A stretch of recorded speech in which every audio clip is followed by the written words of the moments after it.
Korea's make nuclear pledge after historic summit.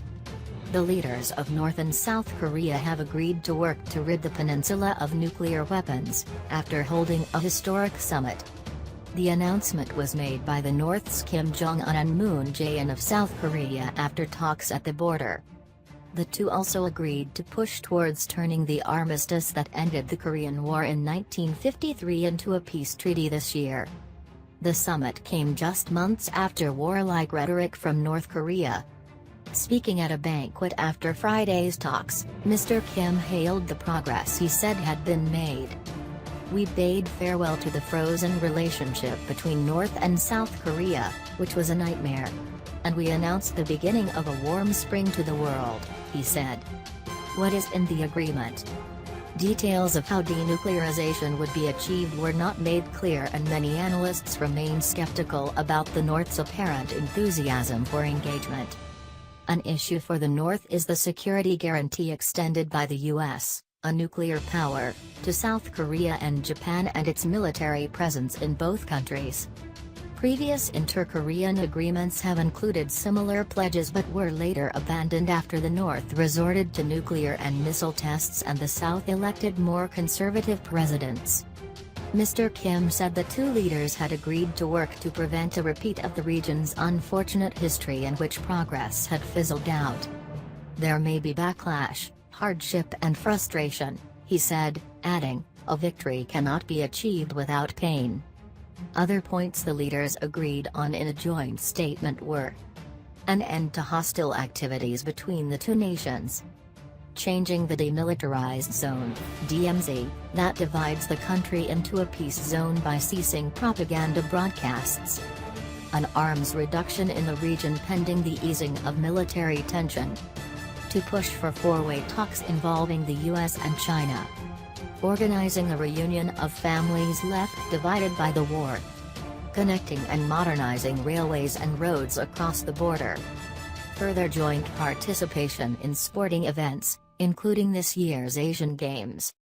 The commitment to denuclearization does not explicitly refer to North Korea halting its nuclear activities but rather the aim of a nuclear-free Korean peninsula. The two countries have also agreed to seek international support to reach this goal, the joint statement says. What do China and the US say? China later praised the political determination and courage of both leaders and said it hoped the momentum could be maintained. US President Donald Trump also welcomed the news, tweeting that good things are happening. Mr. Kim is due to meet Mr. Trump in the coming weeks. Speaking in Washington, Mr. Trump said the meeting would take place in one of two countries under consideration and vowed he would not be played by the North Korean leader. "We will come up with a solution, and if we don't, we'll leave the room," he said. New U.S. Secretary of State Mike Pompeo, who earlier this month traveled secretly to Pyongyang to meet Mr. Kim, said his impression was that Mr. Kim was serious about reaching a deal. The economic pressure put in place by this global effort that President Trump has led him to believe that it's in his best interest to come to the table and talk about denuclearization, he said, speaking at a NATO meeting in Brussels. How did Friday's summit unfold? The leaders were met by an honor guard in traditional costume on the South Korean side.